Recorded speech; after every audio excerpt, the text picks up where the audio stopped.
નમસ્કાર વાલા વિદ્યાર્થી મિત્રો, ગગન ઓનલાઈન એકેડમીમાં આપનું હાર્દિક સ્વાગત છે।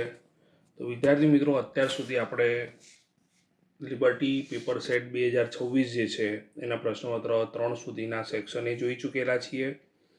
હવે આજે ચાલુ કરવા જઈ રહ્યા છીએ વિદ્યાર્થી મિત્રો સેક્શન નંબર એ પ્રશ્નપત્ર 4નો, જે જૂન 2024 આધારિત પ્રશ્નપત્ર છે। તો વિદ્યાર્થી મિત્રો, મોડું ન કરતા પ્રારંભ કરીએ, શરૂ કરીએ, પરંતુ એના પહેલાં વિદ્યાર્થી મિત્રો ચેનલ ઉપર નવા હો તો ચેનલને ખાસ સબસ્ક્રાઈબ કરી નાખજો। વિદ્યાર્થી મિત્રો, સરસ રીતે રિવિઝન કરો આને, સમજો દાખલાઓને, અને જો વિડીયો ગમે તો લાઈક કરવાનું ભૂલતા નહીં વિદ્યાર્થી મિત્રો।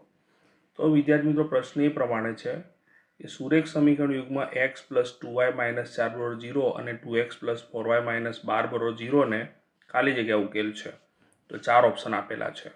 હવે વિદ્યાર્થી મિત્રો, આને a1x + b1y + c1 = 0 સાથે સરખાય તો a1 = અહીંયા કોઈ સહગુણક નથી એટલે 1 આવશે, b1 = 2 આવશે અને c1 = -4 આવશે, બરોબર છે।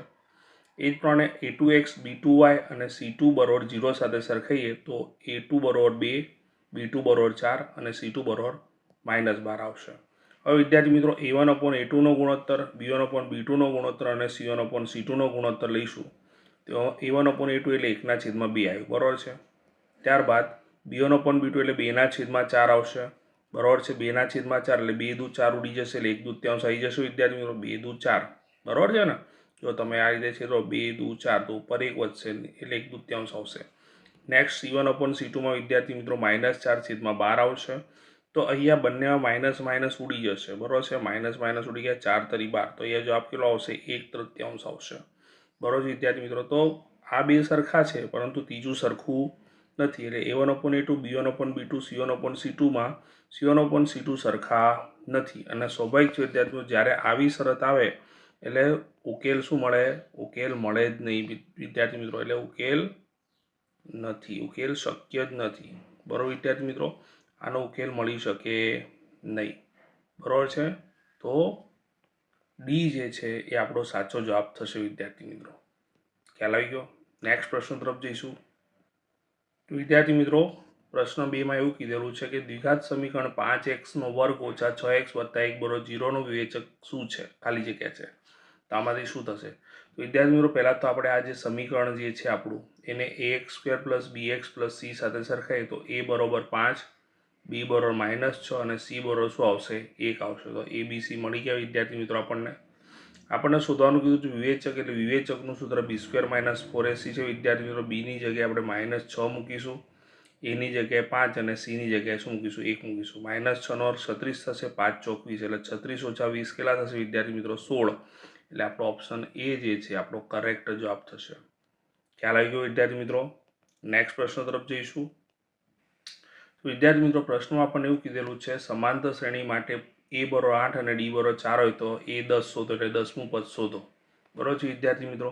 તો આપણે જાણીએ છીએ પ્રમાણે વિદ્યાર્થી મિત્રો 10મું પદ શોધવું છે તો આપણે સામાન્ય રીતે સીધું જ શું લખી શકીએ? a + 9d, બરોબર છે। a ની કિંમત કેટલી થશે વિદ્યાર્થી મિત્રો? 8 થશે વત્તા 9, d ની કિંમત શું થશે? 4, બરોબર છે। 8 લખ્યા, 9 ચોક કેટલા થશે? 36 થશે, 36 અને 8 કેટલા થાય વિદ્યાર્થી મિત્રો? યસ, 44 થશે। એટલે 10મું પદ જે છે 44 થશે વિદ્યાર્થી મિત્રો। એટલે સ્વાભાવિક છે કે ઓપ્શન નંબર સી જે છે આપણો પરફેક્ટ જવાબ થયો, બરોબર છે વિદ્યાર્થી મિત્રો। જવાબમાં આવશે ઓપ્શન નંબર સી, 44, બરોબર। નેક્સ્ટ પ્રશ્ન તરફ જઈશું વિદ્યાર્થી મિત્રો। તો વિદ્યાર્થી મિત્રો, પ્રશ્નમાં આપણને એવું કીધેલું છે બિંદુ 4, 5 નું x અક્ષથી લંબ અંતર કેટલું થાય? વિદ્યાર્થી મિત્રો, અહીંયા આપણે આલેખમાં દર્શાવી દીધેલું છે 4, 5 બિંદુ, બરોબર છે। હવે x અક્ષથી લંબ અંતર, તો આપણો આ x અક્ષથી લંબ અંતર કેટલું દેખાય છે? આમ જોવા જઈએ તો 5 એકમ દેખાય છે, બરોબર છે। પરંતુ આપણે યાદ રાખવાનું છે વિદ્યાર્થી મિત્રો કે તમને અહીં x અક્ષથી લંબ અંતર પૂછ્યું હોય તો y આવશે અને y અક્ષથી લંબ અંતર પૂછ્યું તો x પણ આ જે કૌંસ કરેલો છે ને એ માનાંક છે। માનાંક એટલે હંમેશા કિંમત શું મળે? ધન જ મળે, બરોબર છે। એ બંને બિંદુઓ અંતરો ધન છે, બંને જે યામ છે ધન છે, એટલે કંઈ વાંધો ના આવે। પરંતુ જો નેગેટિવ હોય તેને આપણે શું કરવું પડશે? પોઝિટિવ કરવું પડશે, બરોબર। આ ચરણમાં કે આ ચરણમાં હશે બિંદુ તો પછી આપણે એને પોઝિટિવમાં લખવા પડે, કેમ? કારણ કે અંતર હંમેશા શું હોય? ધન હોય વિદ્યાર્થી મિત્રો। તો આપણે x અક્ષથી લંબ અંતર પૂછ્યું એટલે ym લખીશું, ym 5 છે એટલે ym 5 લખીશું, એટલે 5 તો લખ્યા પણ માનાંકમાં લખ્યા પણ ધન જ છે એટલે જવાબ શું આવશે? 5। તો ઓપ્શન સી આપણો શું થશે વિદ્યાર્થી મિત્રો જવાબ થશે. ઓકે, નેક્સ્ટ પ્રશ્ન તરફ જઈશું વિદ્યાર્થી મિત્રો. તો વિદ્યાર્થી મિત્રો પ્રશ્નમાં આપણને એવું કીધેલું છે, જો સાઇન થીટા બરોબર કોસ થીટા તો થીટા બરોબર ખાલી જગ્યા. તો ખાસ યાદ રાખો વિદ્યાર્થી મિત્રો, સાઇન થીટા અને કોસ થીટાની કિંમત ત્યારે જ સરખી આવશે જ્યારે આપણે બંને 45 લઈશું. એટલે યાદ રાખો, સાઇન 45ની પણ કિંમત 1/√2 છે અને કોસ 45ની પણ કિંમત 1/√2 છે. તો બંનેમાં થીટા શું આવ્યો? 45 આવે. એટલે 45 લખીશું ને વિદ્યાર્થી મિત્રો, તો જ બંનેની કિંમત શું થાય? સરખી થાય. આશા રાખું છું વિદ્યાર્થી મિત્રો દાખલામાં ખ્યાલ આવી ગયો હશે. નેક્સ્ટ પ્રશ્ન તરફ જઈશું. તો વિદ્યાર્થી મિત્રો છઠ્ઠો પ્રશ્ન એ પ્રમાણે છે કે જો સિગ્મા એફઆઈ એક્સઆઈ બરોબર 144 અને સિગ્મા એફઆઈ બરોબર 50 હોય તો એક્સ બાર શોધો. તો વિદ્યાર્થી મિત્રો આપણે મધ્યક શોધવાનો છે એક્સ બાર, એટલે એક્સ બાર બરોબર sigma FI XI upon sigma FI આવી ગયું. કિંમતો મૂકીએ વિદ્યાર્થી મિત્રો, પરંતુ છેદમાં 50 છે ને એટલે મેં ઉપર નીચે શેના વડે ગુણ્યા છે? 2 વડે. કેમ? કારણ કે છેદમાં 100 આવે તો આપણે સરળતાથી દશાંશ ચિહ્ન પ્રમાણે ખસાડીને સીધો જવાબ લાવી શકીએ. 144 ગુણ્યા 2 કરી એટલે 288 આવશે અને 50 દૂ શું થશે? 100 થશે. દશાંશ ચિહ્ન ડાબી બાજુ ખસશે વિદ્યાર્થી મિત્રો, કેટલા સ્થાન ખસશે? 2 સ્થાન. તો પોઈન્ટ અહીં આવી જશે એટલે જવાબ શું આવશે? 2.88. એટલે આપણો ઓપ્શન નંબર ડી જે છે એ સાચો જવાબ થશે વિદ્યાર્થી મિત્રો. નેક્સ્ટ પ્રશ્ન તરફ જઈશું વિદ્યાર્થી મિત્રો. તો વિદ્યાર્થી મિત્રો હવે પ્રશ્ન એ પ્રમાણે છે કે ખાલી જગ્યા પૂરો અને કૌંસમાંથી જવાબ આપણે શોધવાનો છે. તો 12, 15, 21નો ગુસા પૂછ્યો. ગુસા એટલે વિદ્યાર્થી મિત્રો આપણે ત્રણેયમાં સરખું હોય ને એ શોધવાનું. તો 12ના હવે પાડે તો 12 પ્રમાણે 2 છંગ 12 અને 6ના શું પડશે? 2 તરી 6. 15ના શું થશે? 5 તરી 15 અને 21નું શું થશે? 3 સીધા 21. તો વિદ્યાર્થી મિત્રો ત્રણેયમાં સરખું શું દેખાય છે? જુઓ, 3, 3 અને 3 બરાબર છે. માટે વિદ્યાર્થી મિત્રો ગુસા કેટલો આવશે? યસ, ગુસા આવશે 3. ગુસા આવશે 3. તો આપણી ખાલી જગ્યામાં જવાબ શું આવશે? 3 આવશે. આશા રાખું છું વિદ્યાર્થી મિત્રો દાખલામાં ખ્યાલ આવી ગયો હશે. નેક્સ્ટ દાખલા તરફ જઈશું વિદ્યાર્થી મિત્રો. તો વિદ્યાર્થી મિત્રો દાખલા નંબર 8માં આપણને એવું કીધેલું છે કે દ્વિઘાત બહુપદી x² - 6x + 1ના શૂન્યોનો સરવાળો શોધો. તો વિદ્યાર્થી મિત્રો આને ax² + bx + c સાથે સરખાય તો a બરોબર સહગુણક કોઈ નથી એટલે 1, b બરોબર માઇનસ છે અને c બરોબર શું થશે? 1 થશે. ઓકે, હવે આપણે શોધવાનું શું છે? શૂન્યોનો સરવાળો. તો શૂન્યોનો સરવાળો શોધવા માટે આલ્ફા પ્લસ બીટા લખ્યા વિદ્યાર્થી મિત્રો. આપણા જોડે સૂત્ર છે -b/a. માઇનસ લખ્યા, બીની કિંમત આપણે -6 લખી અને એની કિંમત આપણે શું લખી? 1 લખી. માઇનસ માઇનસ પ્લસ થઈ જશે, 6ના છેદમાં 1 એટલે માત્ર શું થશે? 6. આપણો ખાલી જગ્યાનો જવાબ શું આવશે વિદ્યાર્થી મિત્રો? 6 આવશે. એકદમ સરળ છે but one of the most IMP પ્રશ્ન છે, ધ્યાન રાખજો. તો વિદ્યાર્થી મિત્રો દાખલા નંબર 9માં આપણને એવું આપેલું છે પી ઓફ એ બરોબર 0.62 હોય તો પી ઓફ એ બાર બરોબર ખાલી જગ્યા થાય. તો વિદ્યાર્થી મિત્રો અહીંયા આપણને પી ઓફ એ આપેલ છે અને પી ઓફ એ બાર શોધવાનું છે. એટલે પી ઓફ એ બારનું સૂત્ર શું થશે? 1 - પી ઓફ એ થશે. 1 - પી ઓફ એની કિંમત આપણા જોડે 0.62 છે. આની બાદબાકી આપણે વિદ્યાર્થી મિત્રો આ રીતે કરીશું તો આપણો જવાબ કેટલો આવશે? 0.38. બરાબર છે. તો ખાસ યાદ રાખજો વિદ્યાર્થી મિત્રો આપણો જવાબ શું આવશે? 0.38. તો આ one of the most IMP દાખલો છે. આ રીતનો એક દાખલો પૂછાશે ને પૂછાશે જ. બરાબર વિદ્યાર્થી મિત્રો. નેક્સ્ટ દાખલા તરફ જઈશું વિદ્યાર્થી મિત્રો. ત્યાર પછીનો પ્રશ્ન છે કે દર્શાવેલી આકૃતિ, આપણને જે આકૃતિ આપેલી છે એના પરથી સાઇન થીટા શોધવાના છે. તો વિદ્યાર્થી મિત્રો આના માટે સૂત્ર આવડવા જરૂરી છે. તો સાઇન થીટાનું સૂત્ર શું થાય? તો સાઇન થીટા એટલે સામેની બાજુ છેદમાં શું થશે? કર્ણ થશે. તો આપણી આકૃતિ પ્રમાણે સામેની બાજુ શું છે? થીટાની સામેની બાજુ એ બી છે અને કર્ણ શું થશે? એસી થશે વિદ્યાર્થી મિત્રો. એટલે આપણું સૂત્ર પ્રમાણે જવાબ શું આવશે? એ બી અપોન એસી. એ બી અપોન એસી આપણો શું થશે? સાચો જવાબ થશે. નેક્સ્ટ પ્રશ્ન તરફ જઈશું વિદ્યાર્થી મિત્રો. તો વિદ્યાર્થી મિત્રો પછીનો પ્રશ્ન છે આપણા જોડે, વર્તુળને વધુમાં વધુ ખાલી જગ્યા સમાંતર સ્પર્શક હોય છે. તો વિદ્યાર્થી મિત્રો અહીંયા તમે આકૃતિમાં જોઈ શકો છો કે એક વર્તુળ દોરેલું છે, એના ઉપર 2 સ્પર્શક દોર્યા એકબીજાને શું છે? સમાંતર છે. એટલે 1 અને 2. તો કેટલા સમાંતર સ્પર્શક મળે વિદ્યાર્થી મિત્રો? 2. તો 2 આપણો શું થયો? પરફેક્ટ જવાબ થયો. 2 જે છે આપણો શું થશે? સાચો જવાબ થશે. નેક્સ્ટ પ્રશ્ન જે છે એની વાત કરી વિદ્યાર્થી મિત્રો. ઝેડ બરોબર 20 છે એટલે કે બહુલક 20 આપેલો છે અને એક્સ બાર બરોબર 50 હોય તો એમ શોધવાના છે આપણે વિદ્યાર્થી મિત્રો. તો ધ્યાન રાખજો 12મા દાખલામાં કે ઝેડ બરોબર 3m - 2x બાર છે. તો વિદ્યાર્થી મિત્રો આમાં ઝેડની કિંમત મૂકીશું. ઝેડ બરોબર 20 લખ્યા, 3m લખ્યા, 2x બારની કિંમત આપણે કેટલી મૂકી? 50 મૂકી. 20 તો લખ્યા, 3m પણ લખ્યા, પણ 50 દુ કેટલા થશે? 100 થશે. તો વિદ્યાર્થી મિત્રો 100 સામે જશે શું થઈ જશે? પ્લસ થઈ જશે, એટલે 20 + 100 એટલે 120 થશે. 3m તો છે જ. વિદ્યાર્થી મિત્રો આનો સરવાળો 120 થઈ ગયો, 3 છેદમાં જતા રહેશે વિદ્યાર્થી મિત્રો, એટલે 120/3, 3 પ્રમાણે છેદ તો 3 ચોક 12, એટલે પાછળ એક મીંડો આવશે 40, એટલે કે m બરોબર 40 મળે, એટલે મધ્યસ્થ બરોબર શું થશે વિદ્યાર્થી મિત્રો? 40 થશે.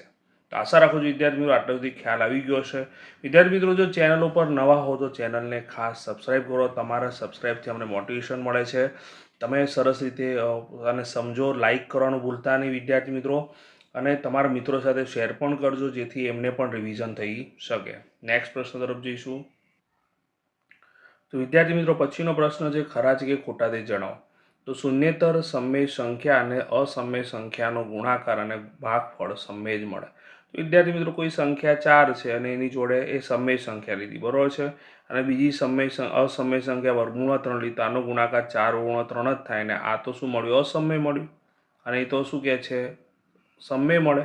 માટે આપેલું વિધાન શું છે? તદ્દન ખોટું છે વિદ્યાર્થી મિત્રો. શું છે? ખોટું છે. આકૃતિમાં કોઈ બહુપદી, પછીનો પ્રશ્ન, આકૃતિમાં કોઈ બહુપદી y બરોબર p(x) નો આલેખ આપેલો છે, તો p(x) ના શૂન્યોની સંખ્યા 1 છે. તો તમે જોઈ શકો છો વિદ્યાર્થી મિત્રો, આપણો આલેખ જે છે x અક્ષને માત્ર એક જ બિંદુમાં છેદે છે, તો એક જ ઉકેલ મળે.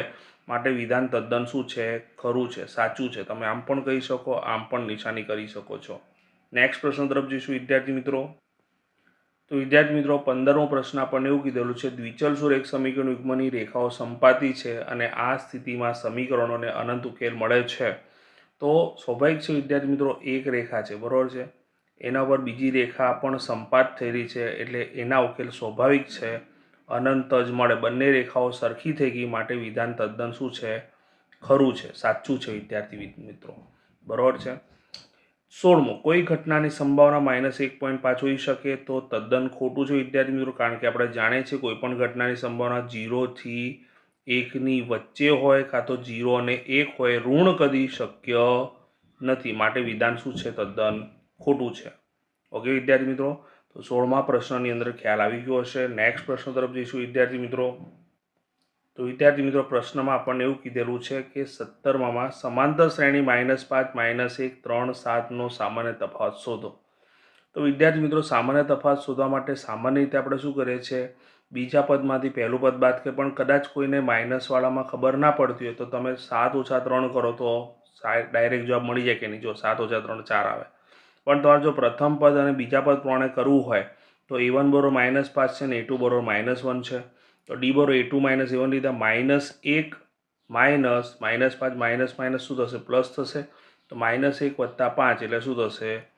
4 મળશે. તો વિદ્યાર્થી મિત્રો બીજી ટ્રીક હું તમને કહું છું એ પ્રમાણે આ બે પદોનો તફાવત ડાયરેક્ટ જોઈને કહી શકો છો. તો d બરોબર 7 - 3 શું થાય? 4 થાય.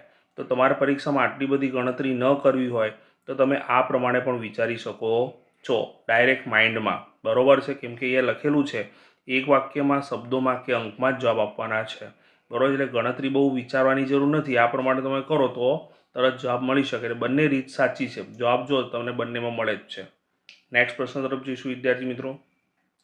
તો વિદ્યાર્થી મિત્રો 18મા પ્રશ્નની વાત કરીએ તો બિંદુ Q માંથી દોરેલા વર્તુળના સ્પર્શકની લંબાઈ 24 સેમી છે અને Q વર્તુળના કેન્દ્રથી તેનું અંતર શું 25 સેમી હોય, તો વર્તુળનો વ્યાસ શોધો. તો વિદ્યાર્થી મિત્રો આકૃતિ આમ દોરી છે આપણે, બરોબર છે. PQ સ્પર્શક છે જેની લંબાઈ 24 સેન્ટીમીટર આપેલી છે. Q બહારના બિંદુમાંથી હું વર્તુળના કેન્દ્ર આગળ રેખાખંડ દોરું છું, બરોબર છે. તો વર્તુળના કેન્દ્રથી આ જે બિંદુ Q છે એનું અંતર 25 સેન્ટીમીટર આપેલ છે, તો આપણને વ્યાસ શોધવાનો કીધો છે. પણ વિદ્યાર્થી મિત્રો ડાયરેક્ટ વ્યાસ ના મળે, બરોબર. પહેલાં ત્રિજ્યા મળે પછી જ વ્યાસ મળે. વિદ્યાર્થી મિત્રો આપણે જાણીએ છીએ 7, 24, 25 ત્રિપુટી છે. શું છે? પાયથાગોરસ ત્રિપુટી છે. એટલે અહીંયા આપણે 7 સેન્ટીમીટર એ શું મળી ગઈ? ત્રિપુટી પ્રમાણે ત્રિજ્યા મળી ગઈ. તો r બરોબર 7 સેન્ટીમીટર. આ MCQનો દાખલો છે, નાનો પ્રશ્ન છે, એટલે આપણે ગણતરી બહુ કરવાની જરૂર નથી. આપણે વિચારીને ફટોફટ લખવાનું છે, આપણે એટલો સમય બગાડવાનો નથી. તો 7, 24, 25 એ ત્રિપુટી થઈ ગઈ વિદ્યાર્થી મિત્રો, એટલે 7 એ ત્રિજ્યા મળી ગઈ. પણ અહીંયા આપણને શોધવાનું શું કીધું છે? વ્યાસ કીધેલું. શું કીધું છે? વ્યાસ. તો વ્યાસ બરોબર 2 × ત્રિજ્યા 2 × 7 એટલે 14 સેન્ટીમીટર. તો આપણો જવાબ શું આવશે વિદ્યાર્થી મિત્રો? 14 સેન્ટીમીટર એ આપણા પ્રશ્નનો જવાબ થશે. નેક્સ્ટ પ્રશ્ન તરફ જઈશું. તો વિદ્યાર્થી મિત્રો 19મા પ્રશ્નમાં આપણને એવું કીધેલું છે, પ્રયોગની તમામ પ્રાથમિક ઘટનાઓની સંભાવનાનો સરવાળો કેટલો થાય? વિદ્યાર્થી મિત્રો, આનો જવાબ તમારે જાતે આપવાનો છે મને કોમેન્ટ બોક્સમાં કોમેન્ટ કરીને, બરાબર છે. જે મને કોમેન્ટ કરીને કહેશો વિદ્યાર્થી મિત્રો, એને હું ખાસ લાઈક કરીશ, રિપ્લાય પણ આપીશ, બરાબર છે, ખાસ. ઓકે વિદ્યાર્થી મિત્રો, તો આનો જવાબ તમારે મને કહેવાનો છે. જે પણ આવતો હોય, બરાબર છે, તમારે શું કરવાનું છે, આમ લખવાનું છે 19માંનો જવાબ 19 લખવાનું, અને પછી તમારે જે આવતો હોય જવાબ લખવાનો, બરાબર છે, એટલે મને ખ્યાલ આવી જશે. ઓકે વિદ્યાર્થી મિત્રો, આગળ વધીએ. 20મો પ્રશ્ન, વર્ગ 10 થી 25ની મધ્ય કિંમત જણાવો. તો વિદ્યાર્થી મિત્રો, મધ્ય કિંમત જ્યારે પણ શોધવી હોય, જ્યારે પણ તમારે મધ્ય કિંમત શોધવી હોય, તો મધ્ય કિંમત એટલે શું થાય, અધઃસીમા અને ઉધ્વસીમા જે છે, અધઃસીમા અને ઉધ્વસીમા જે છે એનો શું કરવાનો, સરવાળો કરવાનો, બરાબર છે. અને એના શું કરવાના, અડધા કરવાના, એટલે 2 વડે ભાગવાના. તો આને અધઃસીમા કહેવાય અને આને ઉધ્વસીમા કહેવાય. તો 10 + 25, બરાબર છે, ભાગ્યા કેટલા થયા, 2. 10 ને 25 કેટલા થાય વિદ્યાર્થી મિત્રો, 35 થાય. 35 ને 2 વડે ભાગવાના છે. તો 35 ને 2 વડે ભાગીએ તો 2 એકા 2 આવ્યા, 3માંથી 2 જાય તો 1, 5 ઉતાર્યા, 2 સીતા 14. હજુ પણ એક વધ્યો, તો અહીંયા પોઈન્ટ કરીશું, અહીંયા 0 ઉતારી શકાશે. તો 2 પંચા 10. તો કેટલો જવાબ આવ્યો, 17.5. આશા રાખું છું વિદ્યાર્થી મિત્રો, મધ્ય કિંમત દાખલામાં તમને ખ્યાલ આવી ગયો હશે.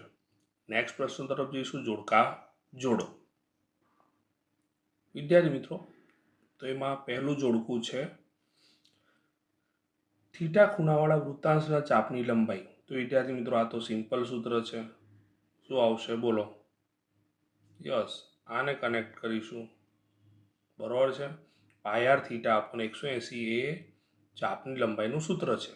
ત્યારબાદ વર્તુળનો પરિઘ એટલે આ તો વૃત્તાંશનું ક્ષેત્રફળનું સૂત્ર છે વિદ્યાર્થી મિત્રો, એટલે આ 2πr જે છે વર્તુળનો પરિઘ થશે. તો આપણા જોડે શું આવશે, આ આવશે. એટલે 21માની અંદર સી આવશે અને 22માની અંદર શું આવશે વિદ્યાર્થી મિત્રો, એ જવાબ આવશે.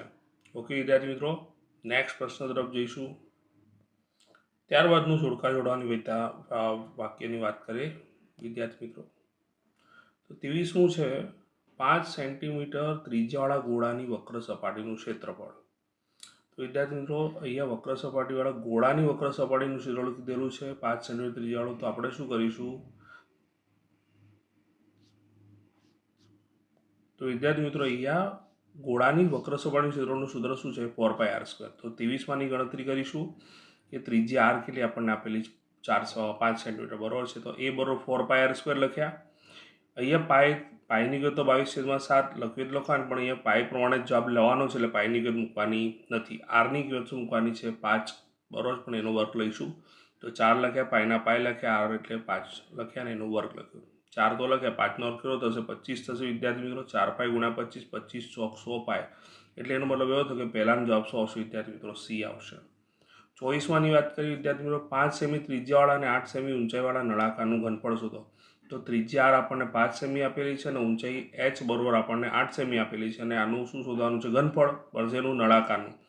તો વિદ્યાર્થી મિત્રો, નળાકારના ઘનફળનું સૂત્ર આપણે જાણીએ છીએ πr²h, બરોબર છે. તો આર અને એચ આપણને આપેલા છે. વી બરોબર, વી કેમ લખાય છે, કારણ કે ઘનફળ હોય તો વોલ્યુમ એટલે વી, અને એરિયા છે એટલે ક્ષેત્રફળ એટલે એ લીધું છે, એટલે આપણે વધારે પડતું લખવું પડે નહીં. પાયની કિંમત પાય જ રાખવાની છે. આરની કિંમત શું મૂકવાની છે, 5 મૂકવાની છે, અને એચની કિંમત 8 મૂકવાની છે. 5નો વર્ગ 25 થશે, 8 એમના એમ રહેશે અને પાયના પાય રહેશે. 25 મીઠા કેટલા થશે વિદ્યાર્થી મિત્રો, 200, એટલે જવાબ 200 પાય આવ્યો. એટલે 24માં જવાબ શું આવશે વિદ્યાર્થી મિત્રો, ઓપ્શન નંબર એ. તો વિદ્યાર્થી મિત્રો, આપણે વ્યવસ્થિત લખી નાખીએ. 23માં સી જવાબ આવ્યો અને 24માં શું આવ્યો, 200 પાય આવ્યો. તો આની સાથે આપણે વિદ્યાર્થી મિત્રો આપણા પ્રશ્નોત્તર 4 જે છે એનું સોલ્યુશન પૂર્ણ કર્યું. સરસ રીતે રિવિઝન કરો વિદ્યાર્થી મિત્રો. ક્યાંય તકલીફ પડે તો તમે કોમેન્ટ બોક્સમાં કોમેન્ટ કરી શકો છો. ઓકે વિદ્યાર્થી મિત્રો, સરસ રીતે મહેનત કરો, અને વિડીયો ગમે તો લાઇક કરવાનું ના ભૂલતા. તમારા મિત્રો સાથે શેર કરજો. ઓકે વિદ્યાર્થી મિત્રો, સરસ રીતે તૈયારી કરો. ત્યાં સુધી બધાને બાય બાય.